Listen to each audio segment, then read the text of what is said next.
Hello, ladies and gentlemen. Welcome to Tennis Weekly with Joel, Kim and Chris. On today's Tour Catch-Up, Medvedev breaks City curse with Dubai title. Player safety in question as crisis takes over Middle East.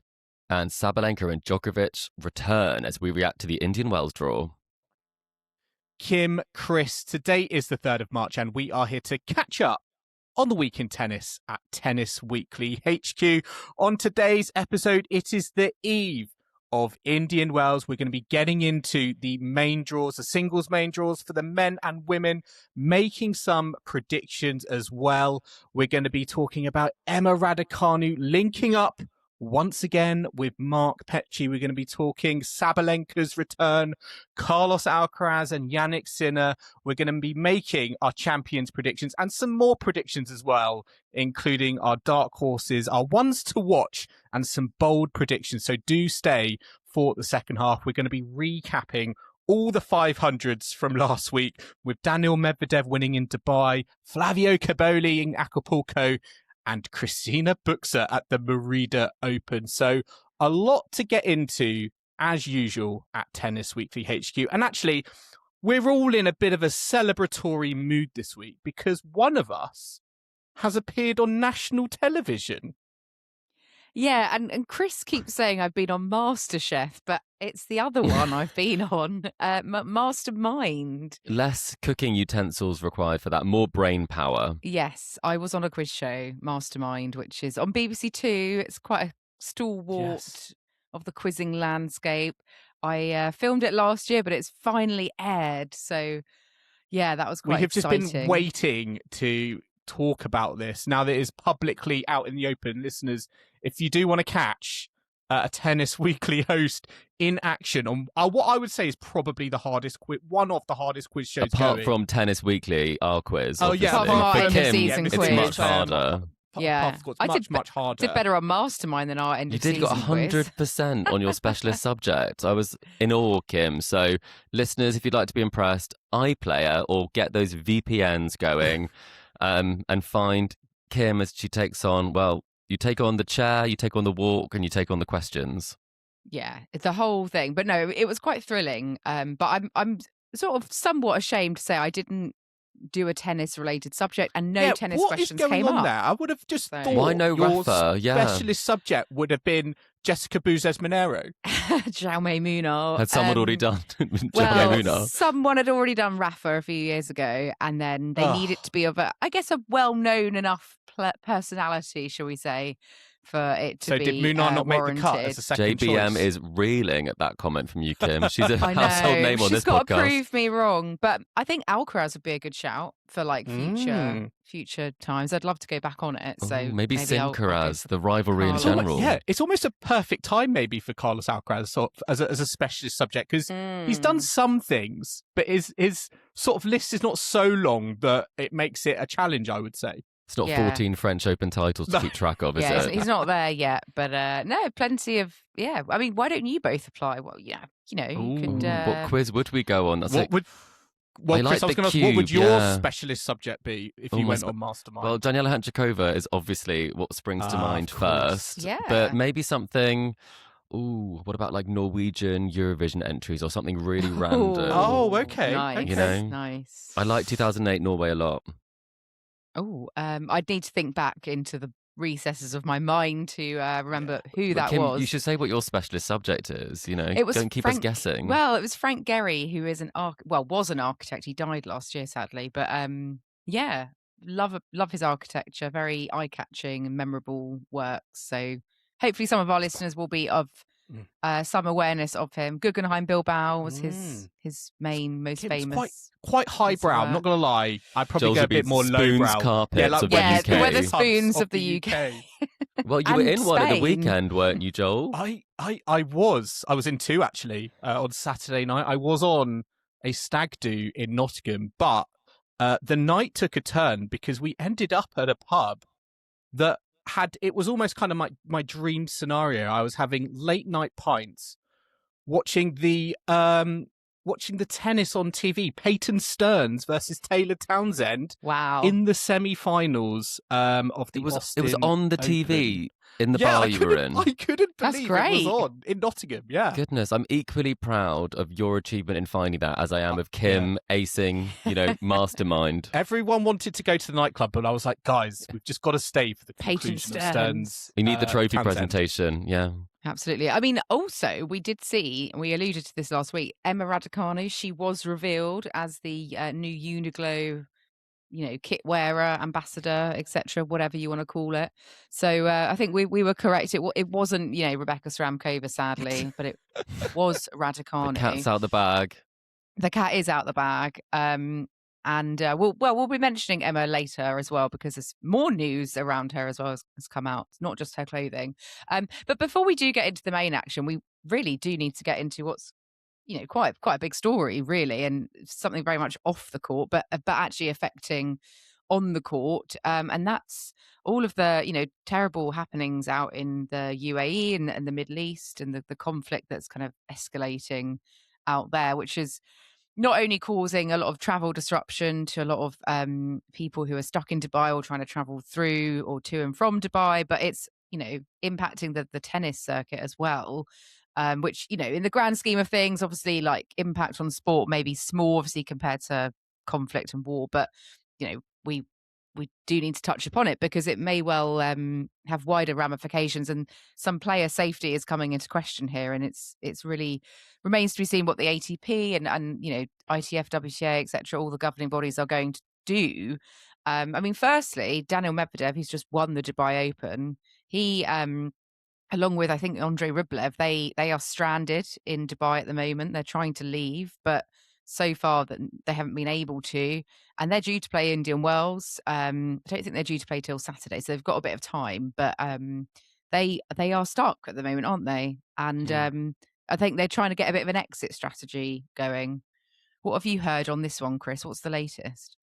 Well, a number of players have been stranded there. Obviously, flights are not going in and out, or they weren't. Some have resumed from commercial airlines, but very limited at this point. It's very dangerous. I mean, like, Medvedev's got his family there, I believe. So it is very much a case that prioritizing getting to Indian Wells is not the biggest thing for Medvedev. He's spoken very candidly about the fact that, it is just tennis. There are other things that are more important.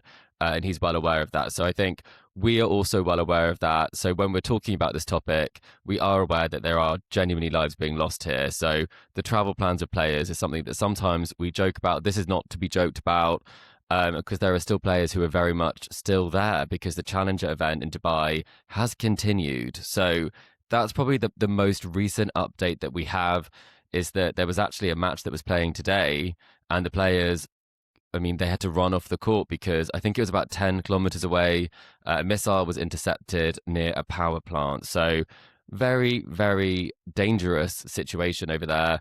And probably, I can't understand how this is play suspended for a day, is what the ATP have said. I understand that, for a lot of people, and this is a very shocking situation, conflicts do go on. We do know that, like, Ukraine and Russia have been at war for a number of years now. It doesn't mean that necessarily that tournaments won't happen in the future whilst there may be a conflict going on or smaller events. But it does feel like right now it's very much an active situation. And for the players' health and safety, we were talking about, Mexico last week and the cartels causing problems, but we weren't talking missiles. So surely someone needs to see sense. And is there any point in keeping people there at a challenger when they could actually get to a much safer place, if possible, for them when they don't reside there? I don't know if this is the best analogy, but it does feel like there's a bit of, like, naivety going on. Like, as when COVID started out and everyone was like, oh, we'll just cancel the tour for a week, and then obviously it ended up being a lot longer, and same with lockdowns and society. But it feels like just, we'll confirm that players cancelled for the day, but really, should they not just update be you this calling evening the whole with a thing new order off? of play completely? It just feels like a super abnormal response to it.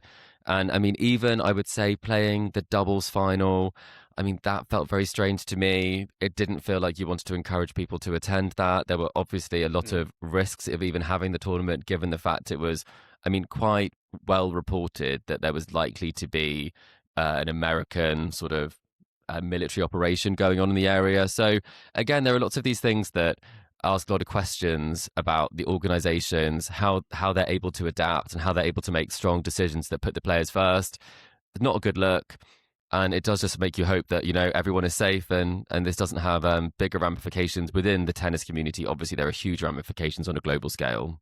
Yeah, I mean, tennis is such a global sport that I guess, from that perspective, tennis can be happening in any country, it feels, at any one time.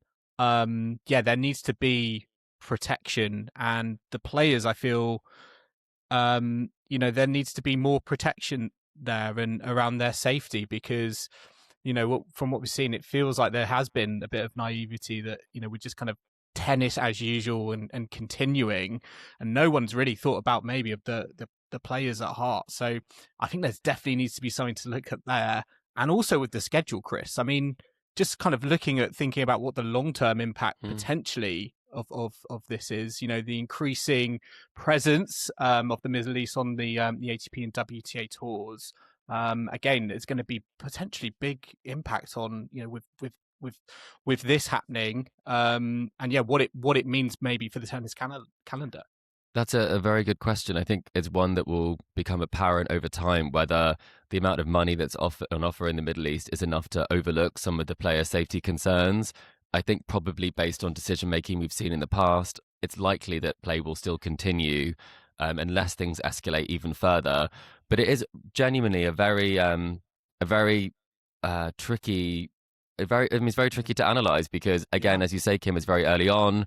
We don't know what the long-term impact will be on this. And you do think when you look at safer places where you can play, or places like and not compare it to COVID, but in a similar way, they found alternatives, and there are always alternatives. The calendar did change. We did move away from China. We're now back in China. And I do think that maybe there will be a pause in proceedings, and maybe a pause in proceedings is the right course of action when it comes to playing in the Middle East.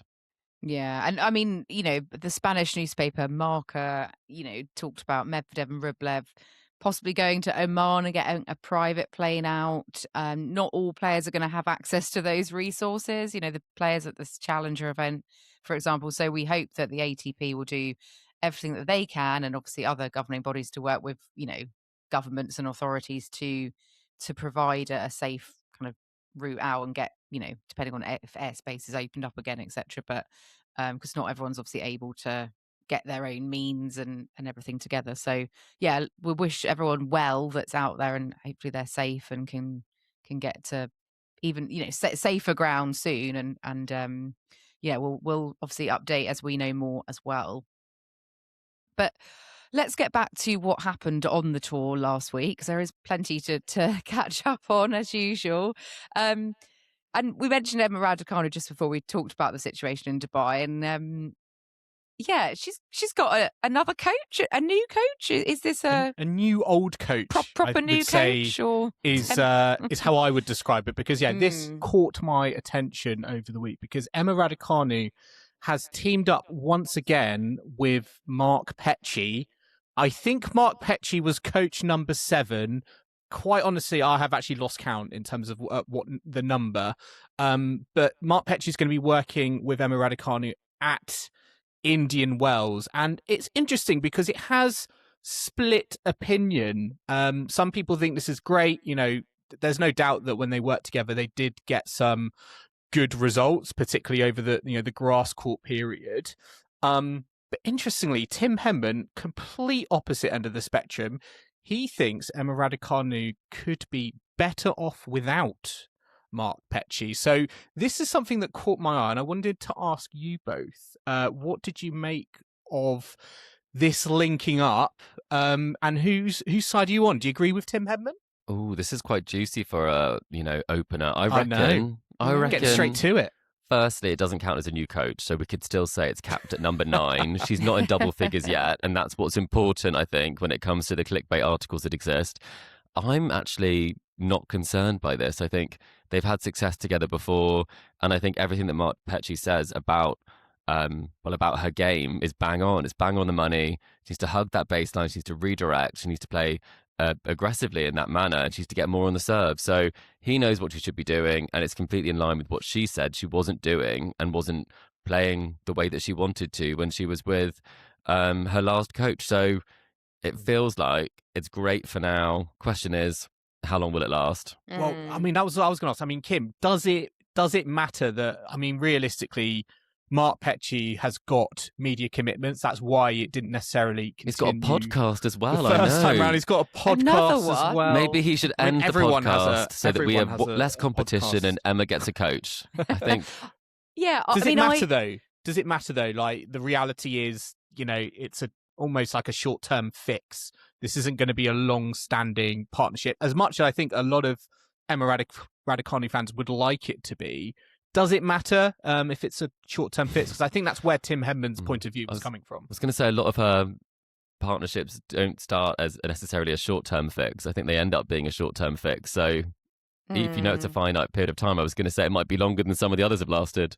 It might be, maybe that's what she needs mentally to know it's just like for one tournament, it is a short-term thing. And actually they know each other well, they get on well. She's had really good, you know, good period with him last year where she had some of her best tennis that she was playing. Like, I think it's what she needs right now, probably. But while she's maybe, searching for that kind of longer term person, which, as we know, hasn't really worked out either. But I think, you know, fair enough, he's got his media commitments. But she knows before, that he's so, not able to commit. You know, if it doesn't work again, it's fine.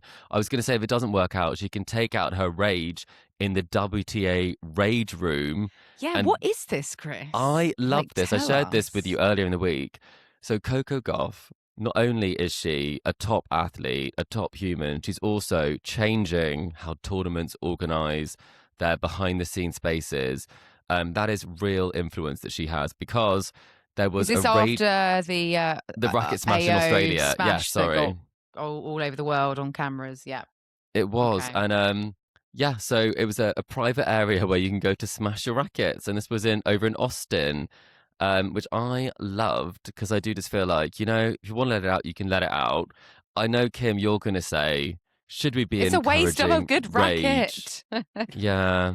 I don't mind the rage aspect. It's can there be a punch bag, you know, that they could punch rather than destroying equipment? Or maybe they could provide broken rackets. Do you feel like there should be already different broken ways rackets. to sort of let out your rage? So you could smash your racket, could punch your back. Maybe there are some stress balls in there that they can just squeeze. I'm not sure Coco Gauff would get cancelled for squeezing a stress ball if that was on camera. I think if anything, she'd channel the energy. That might be a bit underwhelming. It might not quite do the job. But either of you been to a rage room? I know you can pay to go to them. No, I didn't know such things existed. Are they actually a thing? I did not know this was a thing. A rage room. So you get given various dangerous objects to use to smash up items in a room.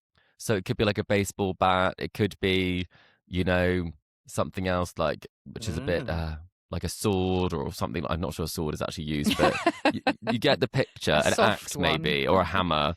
And you can smash like some old TVs. It's like junk that people donate. And it's a rage room you can go to. I think it's slightly less popular now, but there was a phase where I think I knew a few people who said, shall we make an appointment? And I said, I don't think I've got that much rage in me, to be honest. Oh, that's good. It is good. I could just do the stress ball approach. You've been going to meditation instead, I think. Yeah, it's the yoga and podcasting. That's it. Do you think this will catch on? I actually quite like the idea of it. I think it's a very sound concept, and I could see this catching on at other tournaments. Dare I say, it could be all the rage.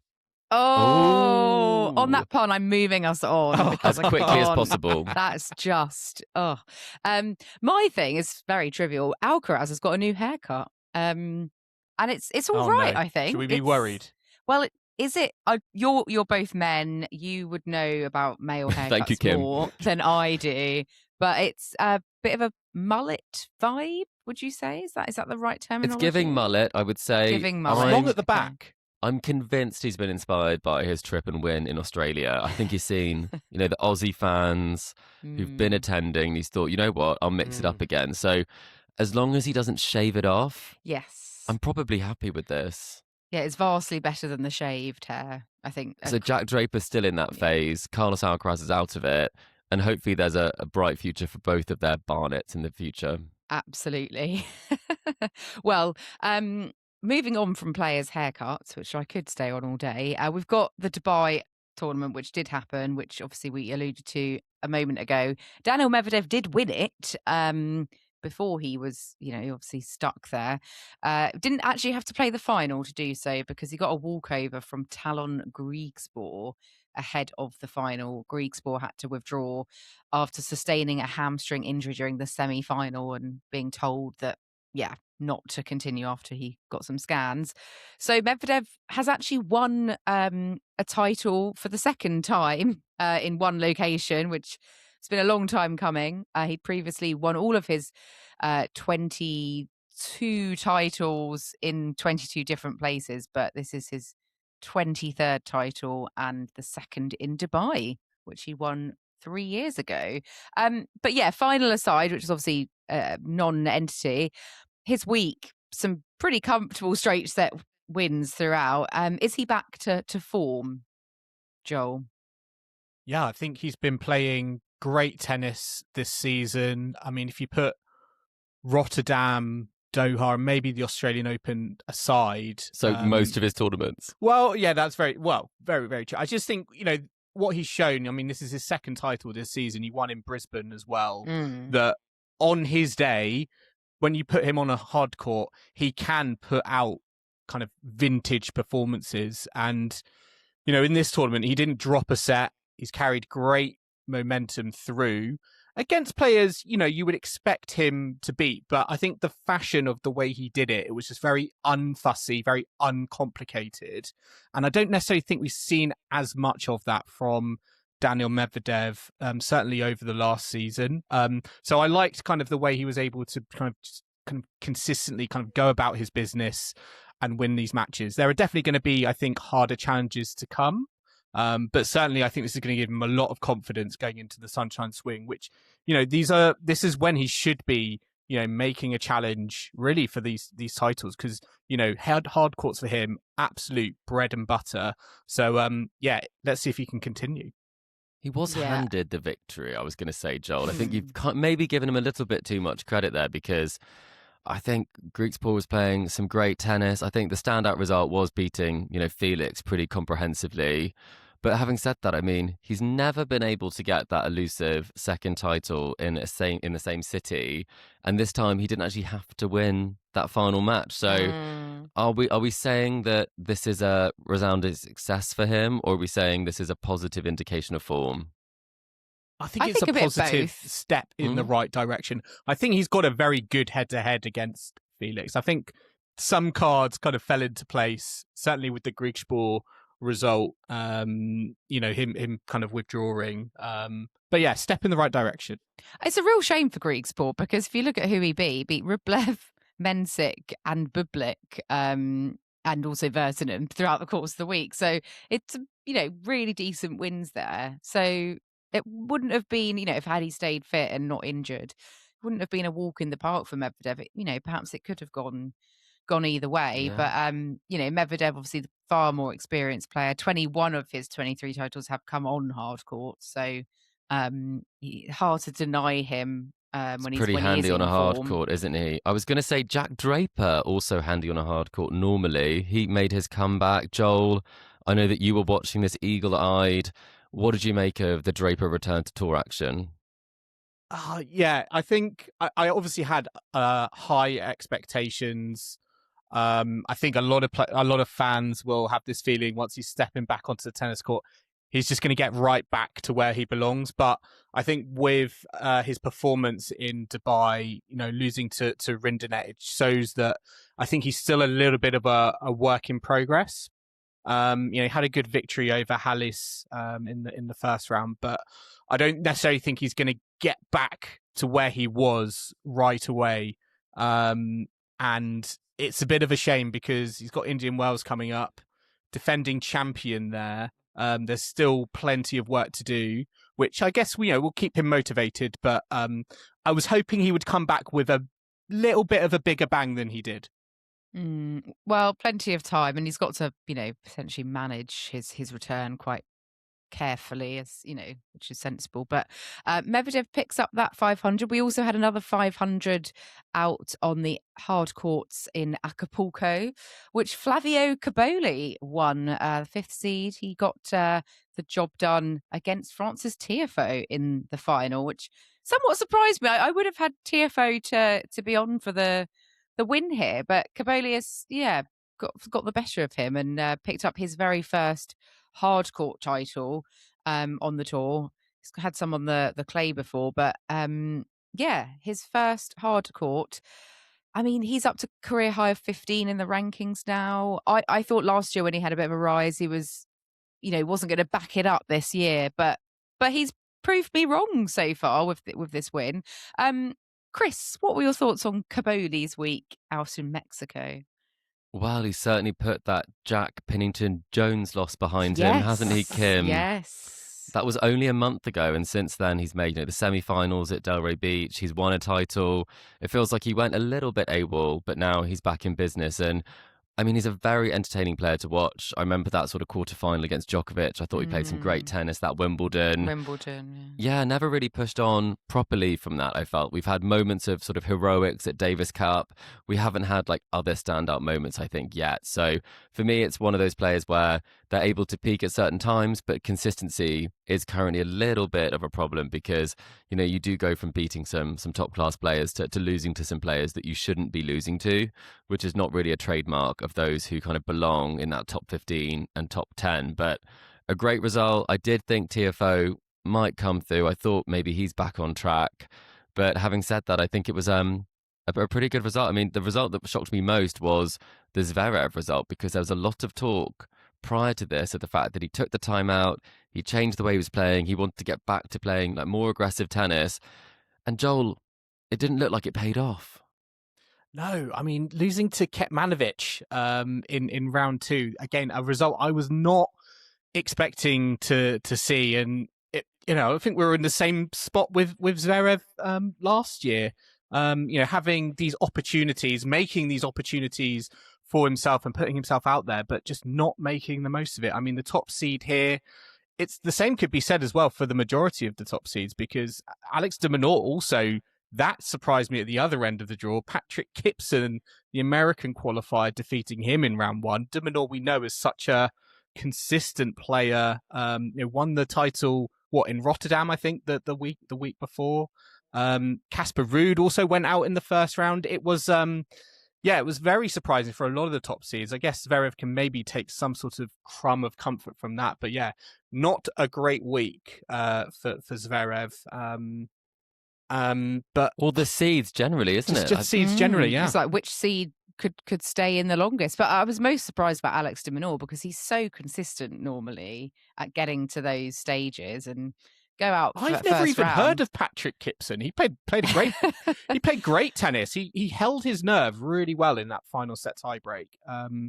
But maybe another American just to watch out for. He's someone that you really have to beat, de Minaur. So anyone who does get that win, because he's so good at defending, he makes you beat him. So I always think it's a bit like who's a good example of that on the women's side, who's really tough to beat. I probably would say Sara Sorribes Tormo in her prime. I would say marathon peak matches. de Minaur is peak Sara Sorribes Tormo. I think that's where we're landing on that one. Well, another Spaniard, Rafael Nadal, the young wild card that was up against Norrie in the first round. He took Norrie out in straights, then went to lose to Atman. But Nadal, one to watch. He may be the new Rafael in your life later. Well, I first heard about him at the AO and thought, let's see what he does the rest of the year. And goodbye, Jaume Munar. Oh, goodbye, Jaume Munar. Sorry, the new specialist subject on Mastermind. Yeah, there's not much to talk about. Cobolli with his title here, obviously up at 15 now. Where do you realistically sort of think his threshold is? Like, can he get top 10? Like, where do you see him going on from here? I think anyone can get top 10 at this point. I think we talked about the strength of not anyone, I should be clear. Some people may never reach it, but I feel like if you have a certain level of talent, which I think he does, I think you could do it. I think there's a lot of chopping and changing in that top 10. There's quite a big difference between, number 4 versus number 10. So I think creeping in is very much a prospect that he could do with a breakout result somewhere. But points-wise, it's further than you think at the moment. But in terms of the tennis that we've seen in play, I think, we so often say, of course, why not? But will they do it is another matter. Yeah, I was just going to add, I think what I like about his game is that it translates to all the surfaces. I mean, he got to the quarterfinals at Wimbledon last year. I think he punishes the ball really from the back of the court. So, I don't see why he couldn't push up towards the top 10. I feel like I still think he might. I feel like he will overachieve if he gets into the top 10. But as what Chris should we says do? at the moment, should we predict? it's a weak top There'll be 10. I think another it's a weak Italian top in 10 there at the then. moment. Yeah, there's so many Italians. I was going to say we could do a reverse, higher or lower. What do we think his peak will be? And we'll come back to this. I could see 9. 12. 8. Ooh. Okay, well, your comment, Chris, reminds me of an episode of MasterChef many years ago where someone said wasn't particularly a high standard, and someone said that if someone could open a tin, then they'd go through to the next round, which I just made me think of that when you said anyone could be in the top 10. yeah. Well, open a tin and you'll be in the top 10. I like that. Yeah. Serve up some baked beans. Nicely does it. But we'll move on to the Chilean Open in Santiago, which was also won by another Italian, although an Italian of Argentinian heritage, Luciano Darderi, born in Argentina, so kind of winning a little bit at home, but representing Italy. He beat Hanfmann in the final to win the Chilean Open. He got to a final recently, didn't he, on the Golden Swing? So he's obviously finally got the job done and picked up a title here, beating Hanfmann, who was trying to become, a first-time titleist on the tour, but that's remains to happen. But yeah, Darderi, great week for him. Funny stat, which I don't know if our listeners would necessarily have thought about, but I was a little bit surprised. Darderi has won the most tour level titles on clay since the start of 2024, and that's more than even the likes of Alcaraz. So that's pretty decent from him, isn't it? It is. It's decent, but he does play a lot, you'd have to say. I think if there's a 250 on clay, Fair play. He's playing it, from off-peak clay season to, extending it long after Roland Garros. I think he'll be there. But having said that, I think his game does translate really well to hard courts. He does really go after it. So I'm not going to say he can only win on clay. I think he's got a bright future on hard courts as well. Bit of a one-hit wonder, though. Like, he needs to transition. Yeah, he's got to branch out, I feel, surfaces. because the Golden Swing is in doubt, He can't keep picking up these titles. I know. Risky business. But yeah, 5 clay titles in the last couple of years. So he was on a tie with Alcaraz, but he's gone ahead with the Santiago win. I would take the Roland Garros titles. Yes, I think it'd rather be Alcaraz. Yeah. Yeah, we're talking about all these Italians, and we haven't talked about anything to do with really Yannick Sinner. No. I mean, to think that Darderi and Coboli, first Italian title winners of the season. I don't think necessarily we had that on our bingo card at the start of 2026. We thought maybe it was going to be the Yannick Sinner train. So, they're sort of picking up the slack, I think. Maybe it will change soon with the Indian Wells. Maybe Sinner will, get us his name at the top of our list again. Hasn't made a final, has he, actually, when you think about it? No. No. What has been, honestly. Yeah. Right, let's have a look at what happened in the ladies, because we had the Merida Open on the WTA Tour, 500 event, this one. And this was won by This was like Spanish... the weakest 500 draw Joel can't I've ever even. seen. Sorry. Was this on in Sorry, another Kim, I had pub to in interrupt you there. I Nottingham? just cannot with this draw. Yeah, this was Sorry. such a weak 500. They were playing Austin instead.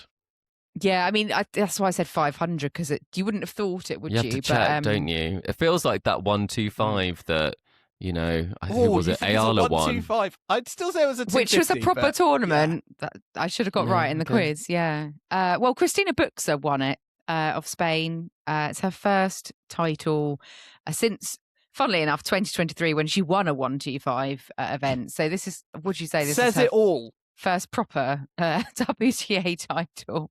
Not trying to diminish 125s, but yeah, slightly separate category.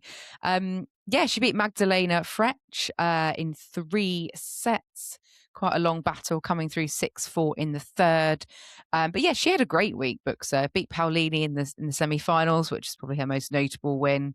Also beat Sonmez, who won this event 2 years ago, and also made her way through Stakusic and Donna Vekic, who was always a bit of a tough cookie. So yeah, well done, Bucsa. I remember watching her play at Wimbledon last year, actually, on the outside courts. So quite pleased for her. But not someone you kind of necessarily expecting to carry on, maybe, and you know, I mean, no. I don't know, maybe I'm doing her a disservice. No, but I think it's fair. I mean, if you look at the form book, Kim, she's lost her last 4 matches, won 1 match this year, and then got bageled and breadsticked against Sabalenka. So, I mean, you do get some strange results, and this does feel like a little bit of a strange one, but very good doubles player. And I mean, on her day, as we say, you know, people can do some pretty great things, and she managed to pick up a 500. So, I mean, that's a huge thing. So when it comes to, you know, the end of her career, I mean, not many players, you know, win a 500. And, you know, I think it's something to be commended, but maybe not something to celebrate if you are the Merida Open, the fact that you didn't really get the talent coming down for this one.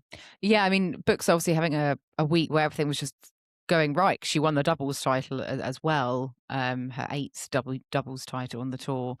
And Katie Boulter, just to mention for her as well, got to the quarters, lost to Paolini, although did bagel her and then went on to lose. But yeah, a better week from Boulter. But on the other news, as Joel alluded to earlier, he was watching this in the pub. The big one for Joel.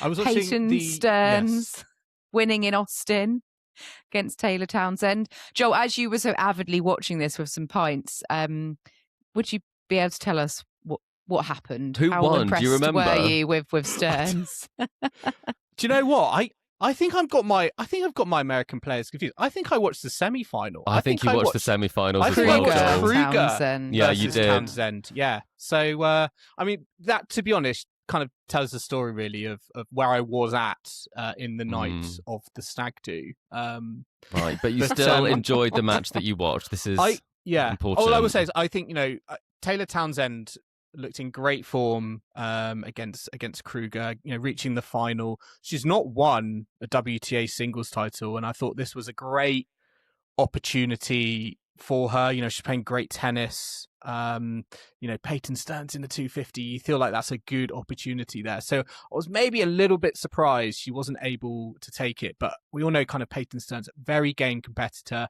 and she was also playing in front of her home college. I think she's an alum of the University of Austin, University of Texas. I can't remember exactly, but that is where they played in Austin. So I imagine, it would be. So Peyton Stearns probably very motivated. And you got all of that when in the pub, you know, in the early hours, you found out about where Peyton Stearns went to. Exactly.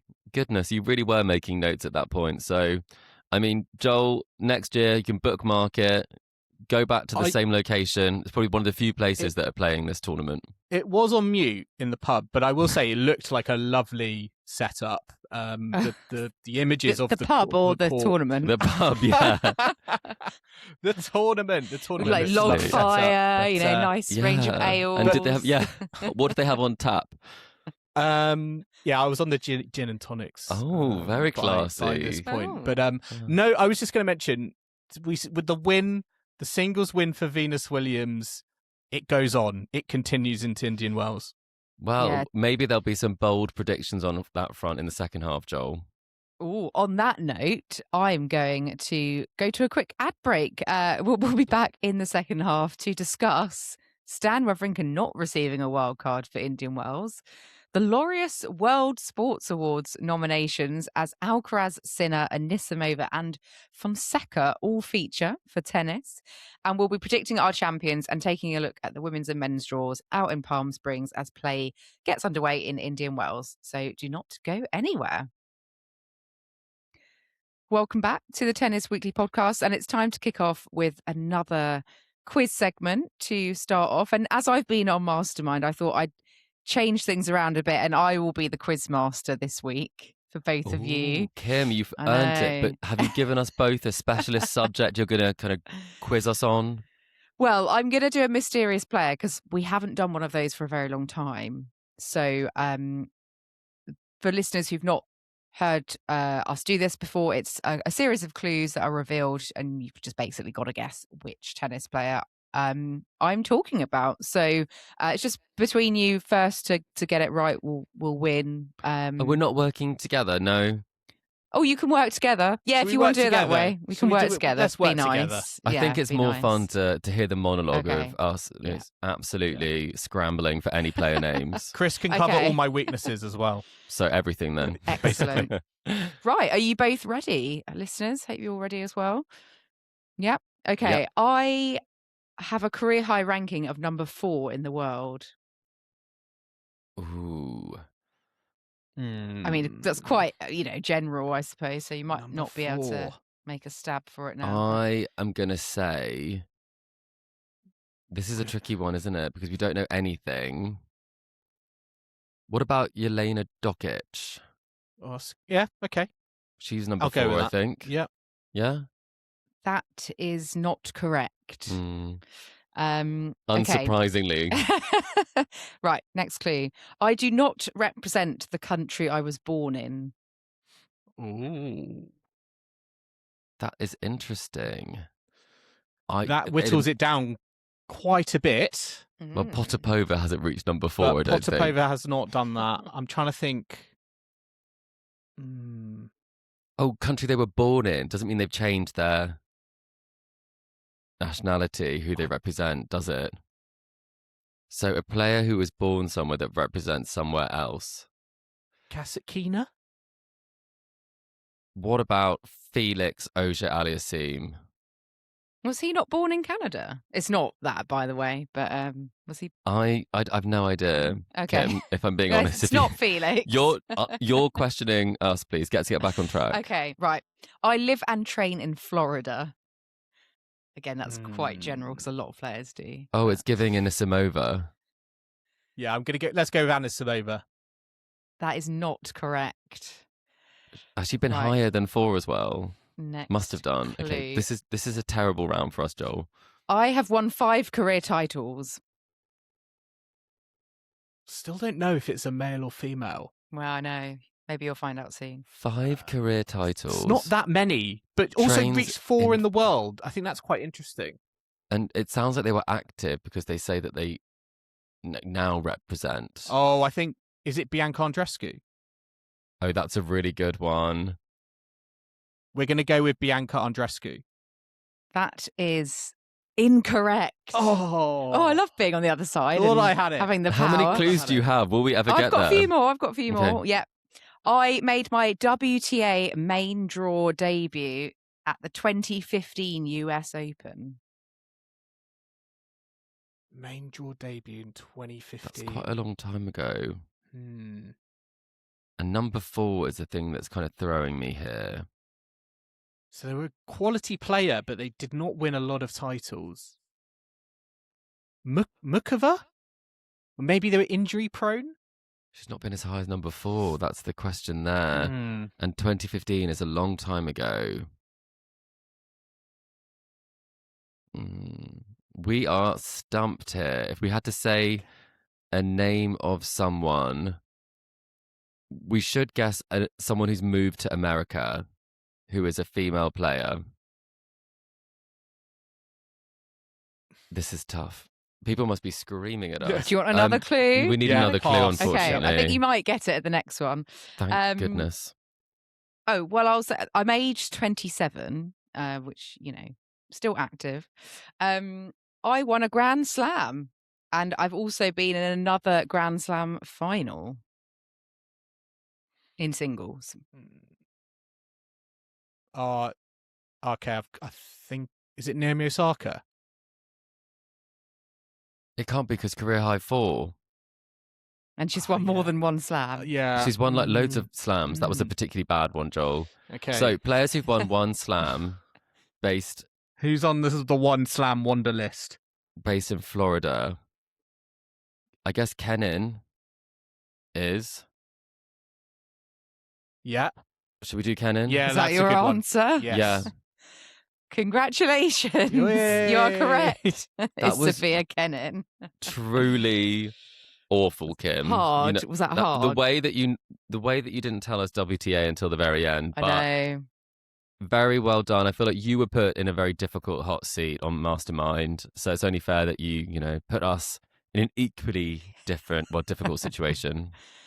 Yeah, I didn't tell you the WTA or ATP, but you went for that anyway straight away. So well done. But yeah, Thanks. great stuff. Listeners, let us know how you got on. Was that particularly difficult? And we'll have to do some more mysterious players soon. Maybe slightly less mysterious players. Like Well, obvious mysterious, players. but not When was the obvious clue going to players. come in about her dad? Her Well, dad's that antics was and if all you that. were continuing to struggle. Yeah. Okay. Right. John has got in touch with us on email in our mailbag. So I'm going to go to John. John said that he saw that Joao Fonseca has been nominated for a Laureus World Breakthrough of the Year award. I was wondering what you think about this and whether you think it's a bit premature. Making it into the top 30 in a sport does not count as a breakthrough when in the same category is Lando Norris, who won the Formula One world title, whilst Fonseca did not make it past round 3 of a slam. Gosh. Kim, did you sort of set up an email account from John? Are you John? and just write I am write John. This? Also, you almost stifled a giggle there whilst you were reading it out. So, Well, Kim, open for us. Come on. Yes. I mean, it's not just Lando Norris who is the other person. Luke Littler He's of number the one as darts well. world. Yeah, world number 1. They are in the same MBE. category. I just think, Fonseca should not be there. He's not. He's won a 500 event in Basel. Does that suddenly mean you're, What about Laureus Mboko? world I'm just thinking sports Mboko's person? won 1,000. Yeah. She's gone higher in the rankings than he did. She backed up, won another title as well. And she's younger than him. And she hasn't necessarily had the breakthrough at a slam yet. But Oh, I mean, what about Andreeva?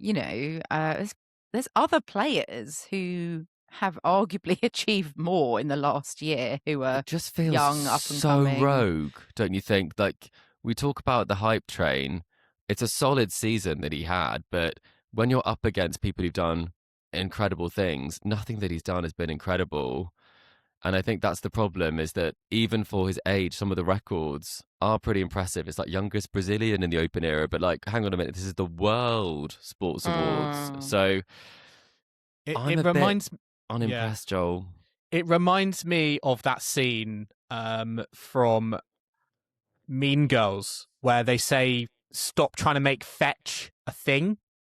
And at the moment, it feels like the whole world is trying to make Joao Fonseca a thing. And at some point, it might come to a reality where it is. But at the moment, it's the pressure, I think, is just, there's so much pressure and expectation on him. And I'm almost like, why is he on this list? Because it's just adding, again, that sense of expectation and pressure from everyone around him that he needs to perform. And I think for his own kind of health and his own tennis, I think he should just be allowed to just sort of develop naturally, because it feels very kind of forced and artificial to me at the moment. And it's sort of opening up to these kind of, I think, kind of criticisms, which, again, doesn't necessarily need to be there if, as I said, the hype wasn't there. I think it's a bit awkward as well, because if it was me, I would actually be quite embarrassed by this, because you are not in the same category as the people you've been nominated against. And obviously, I think, maybe someone in your team put you forward or whatever, but it's a little bit on the humiliating side of things, because you have not achieved great things yet, which is a shame. And if he does this year, he can't probably be nominated next year, because he could win something huge this year. He could have a fantastic year and then he would earn it. But it does feel like he is being, as you say, that people are trying to make this happen. So it doesn't take anything away from, top 25 is hugely impressive. But at the same time, I mean, in the world of sports and sports breakthroughs, I don't think people who make top 30 in other sports would get this sort of level of recognition. I think tennis obviously is on a bigger platform. Like there are 2 nominations for like World Sportsman of the Year with Sinner and Alcaraz. So maybe it does skew a bit towards, tennis and the impact that it has. But I mean, we can name a lot of people that we probably would have nominated before that. And I mean, Kim, I have to say, we were talking about this before, but I mean, there is an absence of females on that list when we know there are some very deserving females, even on the tennis circuit. Yeah, I mean, there's Andreeva, Mboko, like, they've won a higher caliber of titles than Fonseca, but it does just feel, and we'll move on from this shortly because I don't want it to feel like Fonseca bashing, but it does just feel like they've kind of thought, oh, we need someone from South America in this cohort. Or we need another Brazilian, or it feels like it's a bit artificially placed. But I don't know. But tennis is quite well represented. Sabalenka's in there for World Sportswoman, Sinner and Alcaraz in there for Sportsman, and Anisimova World Comeback of the Year. So I don't really disagree with any of them. It's just this one feels a bit off. So John, we very much do agree with you. I don't think Sabalenka no maybe should be on the World Sportswoman of the Year list, given some of her antics, and I think we can all sort of say that she didn't necessarily live up to world number 1 and that title last season. So I feel like there's a little bit more on the behaviour side of things. That's interesting. On the performance side, you'd have to say number 1 on the biggest sport platform for women. I think you have to give it to her. But I mean, Yannick Sinner being on the list despite being banned for an anti-doping offence last year, serving a suspension. I think they took the nomination away from him the year before. So I'm thinking, I'm not throwing too much shade on them. This list is all wrong. It might be a bit off, and I'm hoping you can't have Alcaraz without Sinner. I still feel like they're so entwined. It'll be uproar. I mean, I'm thinking Christina, Bucsa might be on the list next year for breakthrough if she won a 500. Hodar is coming. Right, let's move on to, thank you, John, for the mailbag. Do keep them coming. But let's move on to Tennis Paradise, aka Indian Wells, or Servers Paradise, because there's an astronomical number of aces that get performed, shall we say, in Indian Wells. But we'll be looking at the draws in a second, making some predictions. One player that's not going to be there is Stan the Man. He didn't apparently even apply for a wild card. It's a bit of a non-story, which is a bit of a shame. But yeah, it's gone out in the press that he's not got a wild card, or denied. Bit of a controversy. Yeah. Would you have given one to him?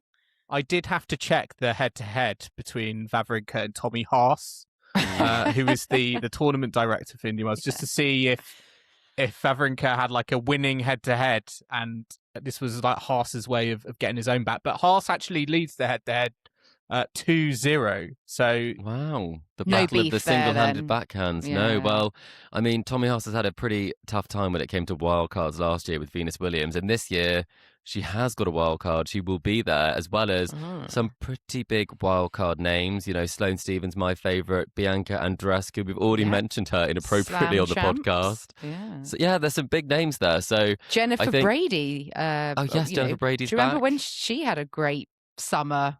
Like 5 or so years ago. Honestly, I could do a TED talk on Jennifer Brady making the final of the Australian Open, having done hard lockdown, the only player to make the second week who did that. So she is a talent, and it's good to see her back. And we want to see her, out from behind the mic and on the tennis court. Yeah, absolutely. And Hodar also with a wild card. You've said a lot of Hodars today. But Monfils there as well in his last year. Obviously, Stan the Man, you'd hope he would have got one, but he said he's focusing on clay, so he didn't want to enjoy, nice week or so in California. But there we go. Let's have a look at the draw. Obviously, Alcaraz top seed, Sinner second seed. Either Sinner or Alcaraz, I think, have won the last 17 tournaments that they've entered. The last time, this is a stat that we've obtained, the last time someone else won a tournament where both of them were playing was Rublev back in May 2024. So is it fair to say that we're not going to look beyond either Sinner or Alcaraz winning this one? I don't know. Joel likes to pick last week's winner to win everything, so I assume he's got Medvedev for the title. Yeah, I mean, Jack Draper is the defending champion, so I think he's also kind of one to watch. But yeah, it's hard not to think about Alcaraz and Sinner. I mean, Novak Djokovic is also in the draw as the third seed. Yeah, there's a lot of interesting names. It is one of those draws though where all the top seeds are automatically put into round 2. If you're the 32nd seed, you're in round 2. So it's hard to know what to get excited about in terms of matchups right now, because there's not actually that many that are confirmed, because we still have the qualifying going on as well. Yeah, we do, but there are some interesting ones. I mean, I've got my eye on Berrettini versus Manarino. That's quite a tasty round 1 when it comes to, the matches out in Indian Wells, which sometimes, as you say, it's fair. You do get them a little bit lackluster because you are waiting for things to get going. But, you've got some big names who've a little bit kind of down in the rankings. Tsitsipas Shapovalov, also quite tasty. That is a very good one. So maybe it's better than we think it is. I'm laughing because Fonseca isn't high enough to have that automatic, seeding into the second round. So maybe he'll go and prove us all wrong and win the title now. Probably this week, and then we'll look like idiots, won't we? Yes. I did read. I know I was going to mention it earlier, but I forgot. Francisco Roy who Emma Raducanu's former coach, has been spotted. Coach number 9. Coach number 9. Yeah, let's just call him coach number 9. He's been spotted coaching or being in the same team with Petchey Pericard. Oh. So he has moved on quite quickly. Very similar players, both big servers, I can see why that makes sense. 150 mile an hour says, well, and Petchey Pericard may face Novak Djokovic if he gets through his opener. But yeah, I'm not sure about Djokovic. We haven't seen him since the AO, I believe. So it's been a while, but he did well there. He had a pretty good run there, but right. Should we do some predictions? I'm getting a bit... Let's do... I want all your quarter... Oh, let's go quarter by quarter. So, Joel, quarter 1. Alcaraz Bublik. Chris? Oh, Alcaraz de Minaur. And I've gone for Alcaraz Korda. So we're all slightly different, but all going Alcaraz. A little Alcaraz. AO repeat, do you think, Chris? Absolutely. Right, quarter 2, Joel. I think this is a touch optimistic. I've got Draper Medvedev. Jack Draper. Well, hopefully. Believe, Draper. Chris. Believe. Okay. Chris, who have you got? I mean, obviously, I've gone for Novak Djokovic, and I've gone for Medvedev because, there's no one else I could think of in that section. I also went Medvedev. I've gone a bit rogue. I went for Fabian Marushan. Sorry, Kim. To come through. Djokovic has just made a Grand Slam final taking out Jannik Sinner, and you're back in Marushan. Well, he might have an injury or something. I don't know. Okay. But that is a rogue one. You love one rogue one each time. Felt right to me, yeah. Quarter 3, Joel. I've got Rublev Tiafoe. Okay. Chris?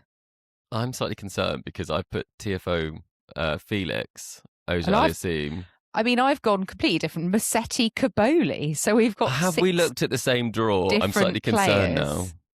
I think we have. Yeah, they are all possible combinations that could happen. Right, final quarter 4.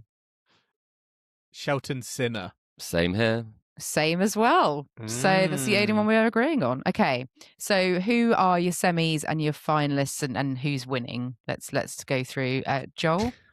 Well, Chris, I sense you're not going to be happy with this. I've got Alcaraz Draper semi-final along with Rublev versus Shelton. I'm going Alcaraz Shelton in the final. As Kim mentioned, it sounds like it's a quick court out in Indian Wells. Might suit the big servers. So I think that's going to help Shelton. However, I've still got my champion, as boring as it is, Carlos Alcaraz. I've got a lot to say about that, particularly the absence of Jannik Sinner. I think Jack Draper, I understand that you believe, but Joel, there's madness at work. But you've got Shelton to beat Sinner then, haven't you, Joel? Or is Sinner going out sooner? Yes. I know it's an AO repeat, and I know they wasn't particularly close in Melbourne, but at home... And Wimbledon. Yeah, I think I'm going to give Shelton another chance. Sinner's fragile. He's not reached a final this year. Yeah, I can see that then. I didn't go for that, but I went Alcaraz Djokovic, and then I went Sinner Tiafoe. I was very pleased that TFO is playing some good tennis again. He loves playing in the US. That's my rogue one. And then I haven't got rogue for the rest of it. I've gone Alcaraz Sinner and Alcaraz winning it. So very predictable on my part, Alcaraz Sinner. But as Kim said, you'd be mad not to. Yeah, I mean, I've gone fairly similar. Alcaraz, Medvedev, Musetti, Sinner. Alcaraz Sinner final with Alcaraz winning. So it's a clean sweep from us at Tennis Weekly with Alcaraz as our predicted champion. How about your dark horses? Is there anyone we should, keep a bit of an eye on? I'm going to say Rafael Nadal. Who I think is gonna. I think he's gonna have count is like 10. I think he's gonna have like a match point against Medvedev and then lose. Ooh. What about yourselves? Well, I have gone Karen Khachanov, who is in Sinner's quarter. I think he's been playing some good tennis recently. I think the courts might suit him. So, yeah, I've got Khachanov as one to watch. And also Marin Cilic. He's got a wild card in the first round. He's got, I think, quite a nice part of the draw. So, although we don't have an old stalwart there in Stan Wawrinka, I think Marin Cilic may be one to watch. Chris, anyone to have your eye on this week?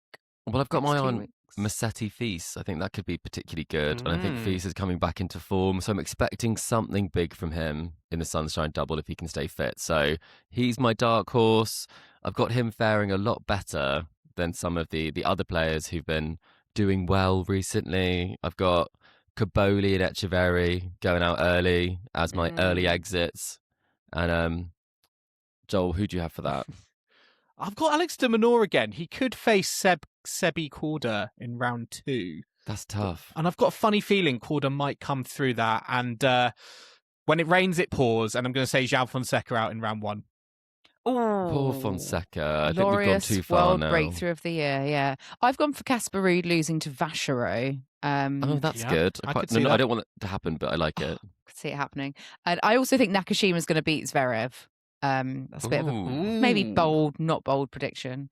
And Joel, what's your bold prediction? I've got, this is incredibly bold because he did reach the Australian Open final. And I'm sure all of our listeners are going to come at me once I say this. Djokovic won't win a match. I think he's going to lose to Perricard.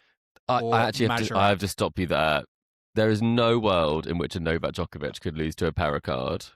Oh, famous last words. I cannot. Okay. The only way he loses that is if he doesn't take to the court, Joel. That's what I reckon.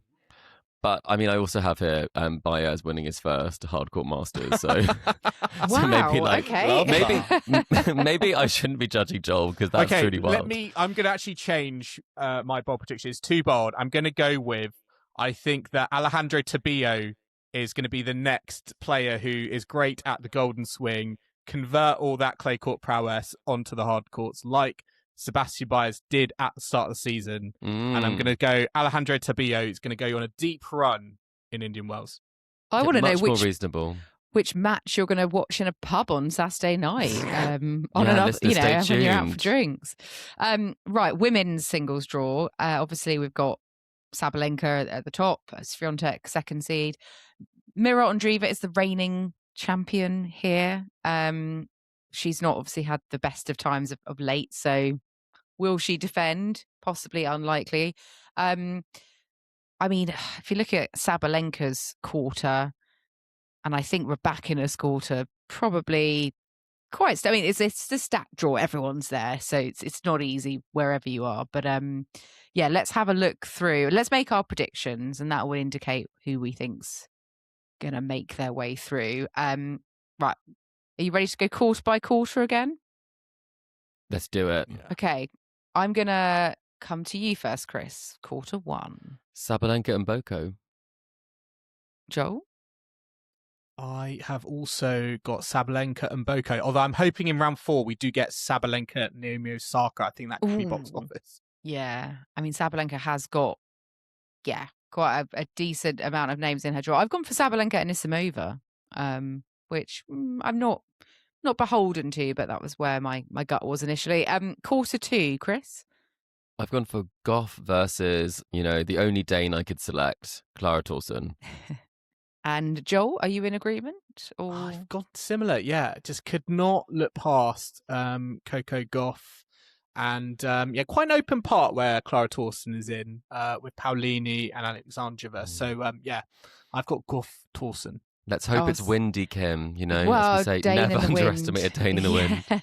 I've actually gone for Alexandrova over Tauson, but I have got partial Gauff to a bit of Alexandrova as well. Yeah, well, she sort of gets there and thereabout, I find. So, yeah. Quarter 3, Chris. JPEG Rybakina. Oh, I went for the same actually. Joel, are you? It is a stat draw, but you got to go with the form players, and I've gone JPEG Rybakina. Solid. And quarter 4, Chris. Andreeva is going to make it to the quarters, where she's going to face Iga Swiatek. Joel? I disagree. I do not see Iga Swiatek getting to the quarters. I've gone for a classic matchup of Svitolina Mukova. Oh, I went for that as well. Svitolina Mukova. I mean, I'd like to see it, but I also would like to see, Andreeva and Swiatek rediscover the form. Combinations we'd like to see. Okay, semis, final, and your champion, Chris. I've gone Sabalenka Gauff. I've gone JPEG Swiatek. I've gone Sabalenka JPEG in the final, and I've got a JPEG winner. Oh, love nice. that. Okay. Love that. Okay. And Joel, what about yourself? Something different? I've got Sabalenka Gauff, Rybakina Mukova, and I think we're going to have an AO final repeat between Sabalenka and Rybakina, but I've got Sabalenka as my champion. Okay, she's getting a bit of revenge. I've gone for Sabalenka Alexandrova, a JPEG Mukova, and then a Sabalenka JPEG final with Sabalenka winning. So slightly different to yours, Chris, in the final. But yeah, same champion as you, Joel. So we've got 2 Sabalenkas and a JPEG for our champion, Indian Wells. But what else is going to happen, perhaps? Any dark horses on the women's draw, do we think? Who are we looking out for? Well, I'm looking no further than Qin Wenjing. She's back. She played some really good tennis before she went out to Rybakina in the Middle East. So I'm thinking she could be very dangerous. I think she's motivated, she's fit, and I mean, she's made finals of Grand Slam before. So watch out. Oh, I've gone for Ella Seidel, who Of course you have. of course, who may face the obvious answer. May face Raducanu in the second round, and yeah, I'm curious. Maybe I'm more curious than anything if she gets through the qualifier to see what she would do against Emma. But I remember watching Seidel in the juniors at Wimbledon a few years ago, so.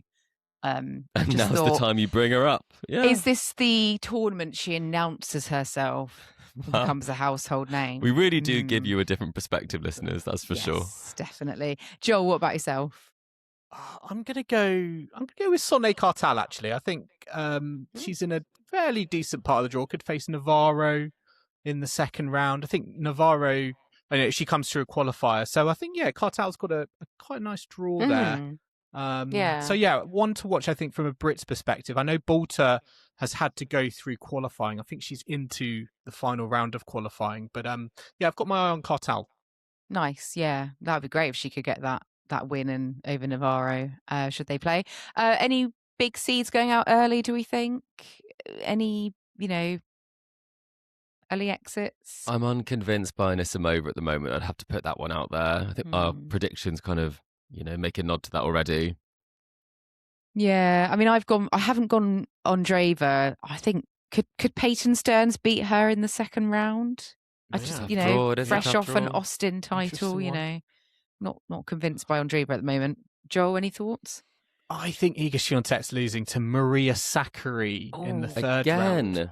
But they played each other recently at the Qatar Open, so I think Sakkari has got her number and has got her number again. So I've got Iga Swiatek going out in round 3. Do we think Venus Williams is going to win a match here? She's playing a qualifier, I believe, in round 1. Yes. If that's Katie Boulter, I'd say no. No. What do we think? I'm not sure. Well, what about Sloane Stephens? How's she going to do? She's got a wild card. She's going to win the title. I'm confident. Could you imagine? The doubles title, that is, yeah. I have said my bold prediction is Venus Williams is going to win a match. Oh, really? I'd I'd love to see that. it. I Yeah, am standing nice. by that. And I think Fran Jones is going to make the second round and take a set off Iga Swiatek. Goodness. I think she's going to make her work for the victory. I'm on a crusade against Iga Swiatek at the moment. I don't know why. What's she done to offend you, honestly? I will say now, I'm just hoping we could get Coco Gauff, Alexandra Iala round 3, which I think would be mega. You need a bigger stadium. You would need a big stadium for that.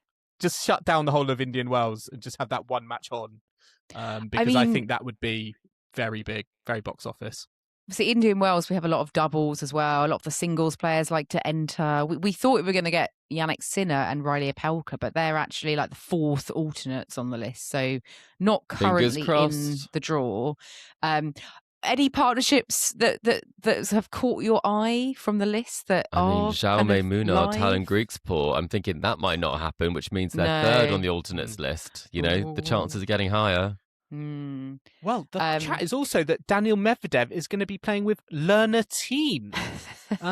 Rivalries have become partners. This feels like a fever dream. He's got to get there first, hasn't he? Goodness. It's like, he's sick of being beaten by Teen. He's like, I'm just going to join you and work out what your secret is. I will say, I picked this entry list from like a week ago, so it's probably changed quite a bit since then. Either way, we're enjoying looking at some of the... We've never analysed the alternate list for a doubles draw. There's some names I definitely haven't heard of on there. We're never going to get Bart Stevens and Botic van der Zandschulp, you know. Shelton and Nava. Is Robert Cash related to Julian? He's playing with JJ Tracy. Cash. Are they all related? Are they all? There's quite a lot of cashes in tennis, then, isn't there? Really? Yeah, it's a lot of money in the sport. What a note to end on. Looking at the alternate list, we do cover everything. We do cover everything, but we are going to wrap it up there at Tennis Weekly HQ. Listeners, we hope you've enjoyed our latest tour catch up here at Tennis Weekly HQ. We hope you've enjoyed the ride with us. Remember to subscribe so you don't miss a moment of action from the ATP and WTA tours this season. You can find us on Apple Podcasts, Spotify, YouTube, and all your favorite podcasting platforms out there. And if you love what you're hearing, then be sure to leave us a rating and review on Apple Podcasts or Spotify, and hit that like and subscribe button on YouTube. And you can stay connected with us on social media. We're on Facebook, Instagram, TikTok, X, and Threads. The handle for all of those is Tennis Weekly Pod. And if you'd like to get in touch with us, you can submit a mailbag at tennisweeklypod@gmail.com, or you can visit our website, tennisweekly.co.uk. And we'll be back next week for a Indian Wells tour catch-up. But until then, it's goodbye from Kim. Goodbye. It's goodbye from Chris. Goodbye. And it's goodbye from me. Thanks for listening, and we'll catch you next time on Tennis Weekly.